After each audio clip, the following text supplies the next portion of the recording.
I turned the TV off mid-breakfast last week and I haven't turned it back on. My 6-year-old can read now and there are wars on every screen. This one's about the guilt of wanting to know what's happening in the world while also wanting to keep my kids in their little bubble forever. So I'm standing in the kitchen last Tuesday. Toast is burning. The 4-year-old is crying because her sock has a bump in it. Normal morning chaos. And the news is on in the background like it always is, like it's been every morning for years. And I look over and my oldest is just standing there, still, staring at the TV. And I look at the screen and there's footage of, I don't even want to say what, but buildings, dust, people running. And the headline across the bottom is something like death toll rises. And I grabbed the remote so fast I knocked my coffee over, switched it off. And she looked at me and said, "Mum, what does death toll mean?" And my stomach just dropped. I don't know when she got so good at reading. Well, I mean, I do. We've been doing the readers every night, little books from school with the dog called Biff or whatever. And I was so proud. I am so proud. But no one warns you that the moment your kid learns to read, the whole world gets a bit more dangerous.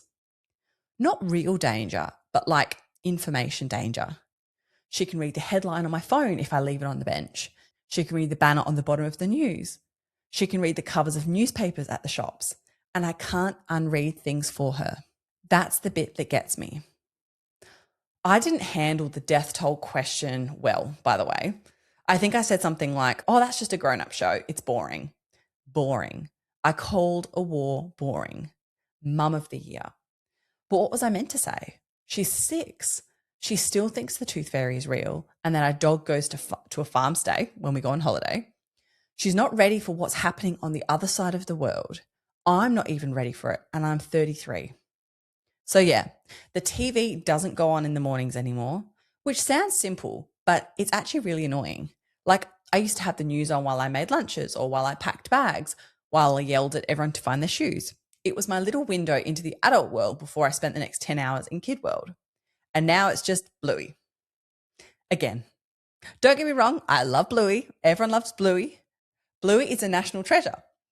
But I miss what's going on. I feel like I'm choosing between being informed and being a good mum. And I know that sounds dramatic, but it's how it feels. The other night, after the girls went to bed, I sat down and watched the news for the first time in like a week. And within 10 minutes, I was just crying on the couch, just sitting there crying. Because when you haven't seen it for a few days and then you see it all at once, it hits different. And all I could think was there are mums over there right now, mums with kids the same age as mine, and they can't just turn the TV off and make it go away. It is their morning. And then I feel guilty for crying about it from my couch in Australia. Like, what right do I have to be upset? My kids are safe. They're asleep in their beds with their stuffed animals and their nightlight. But I was upset and I am upset. And I don't think those two things cancel each other out. I want to be really clear about something. This episode is not about politics. I'm not taking sides on anything. I'm not smart enough for that, honestly. Honestly, I can barely keep track of what day the bins go out. This is just about the feeling, the mum feeling, the one where your chest gets tight when you think about kids in places that aren't safe. And then you look at your own kids and you feel this weird mix of relief and guilt and fear all at the same time. And you don't know what to do with any of it. So you just make another cup of tea and keep going. I started doing this thing where I check the news on my phone in the bathroom, like I'm hiding, because I am hiding. I sit on the edge of the bath and I'll scroll through the ABC app, and then I close it and go out and pretend everything's fine. My husband caught me the other day and he's like, "What are you doing in there?" And I was like, "Nothing," like a teenager hiding their phone. But I don't want to read it on the couch because what if she walks in? What if she sees a photo? What if she reads a headline over my shoulder? I've become so paranoid about it. The thing is, I know I can't do this forever. At some point, she's going to find out that the world isn't all bluey and fairy bread and school discos. At some point, she's going to learn about wars and bad things and people getting hurt. And I'll have to talk to her about it. But not yet. Please, not yet. She still does this thing where she waves at so many people in the shops, like everyone walking down the aisle. She still thinks everyone is good. And I just want her to keep thinking that for a little bit longer. Is that wrong? Maybe, I don't know. I had a moment at school pickup last week. I was standing there waiting, and two of the other mums were talking about what was happening overseas. And one of them said her son, he's in year 2, came home and told them that a kid at school was saying the world is ending. Year 2. These kids are 7. And I just stood there thinking, oh God, it's already getting in. Even if I turn off my TV and hide my phone and block every news site, other kids are hearing stuff and they're talking about it at school. And it's going to reach my daughter whether I like it or not. That kept me up last night. I laid in bed just staring at the ceiling thinking, what's my plan here? And the honest answer is, I don't have one.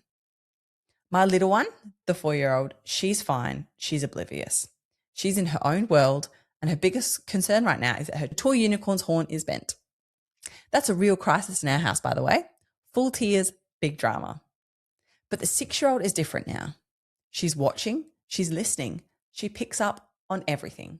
The other day, I was on the phone to my mum and I said something like, it's so scary what's going on.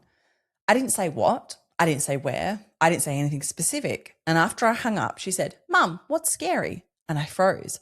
And she said, oh, the price of strawberries. The price of strawberries.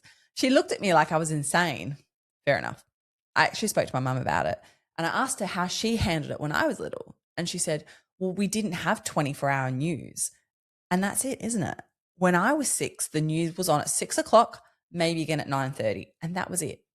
There was no phone in your hand all day, no push alerts, no videos popping up while you scroll. My mum didn't have to hide in the bathroom to check the news because the news wasn't everywhere all the time. And I'm not saying things were better back then or whatever. I'm just saying the job is different now. The protecting part is harder because the world comes into your house whether you open the door or not. I've been thinking a lot about this word, innocence. It's a big word for me right now because I feel like it's the thing my kids have and I'm trying to guard it. Like it's something fragile sitting on the edge of a shelf and I'm just standing there with my hands out waiting to catch it. But I can't stand there forever. And I don't know when I'm supposed to step back. Here's what I keep going back and forth on. Part of me thinks, protect her. She's 6. She doesn't need to know. Let her be little. Let her think the world is safe and kind and full of people who wave back at the shops. And then another part of me thinks, but if I hide everything, am I making it worse? Like when she does find out, will it hit her even harder because she had no idea? Am I building a bubble that's just going to pop? I don't know. I genuinely don't know. And if you're waiting for me to wrap this up with some nice answer, I don't have one. I'm just a mum on my couch who turned the TV off and is now hiding in the bathroom, reading the news on her phone like it's contraband.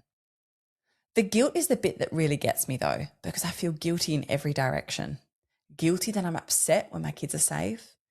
Guilty that I'm not doing more, whatever more even means. Guilty that I can't explain the world to my daughter. Guilty that I lied and said strawberries are scary. Guilty that I wanted to stay informed, but I also want to look away. It's just guilt on top of guilt on top of guilt. And I don't think there's a right answer. I think there's just a bunch of mums sitting in their bathroom scrolling the news and feeling all of this at the same time and not saying it out loud. So I'm saying it out loud. Last night I went to check in on the girls before I went to bed, like I always do, and they were both fast asleep. The little one was sideways in her bed as usual. I don't know how she even does that. And my oldest was curled up with a book she'd fallen asleep reading. And the book was open on a page about a puppy going to the park. And I just stood in the doorway and thought, this is what I'm protecting. This exact thing. A kid who falls asleep reading about puppies. And I don't care if that makes me soft or overprotective or whatever. That's my job right now, to let her fall asleep reading about puppies for as long as I can. All right, that's me for today. I'm going to go sit in the bathroom and check the news. Just kidding.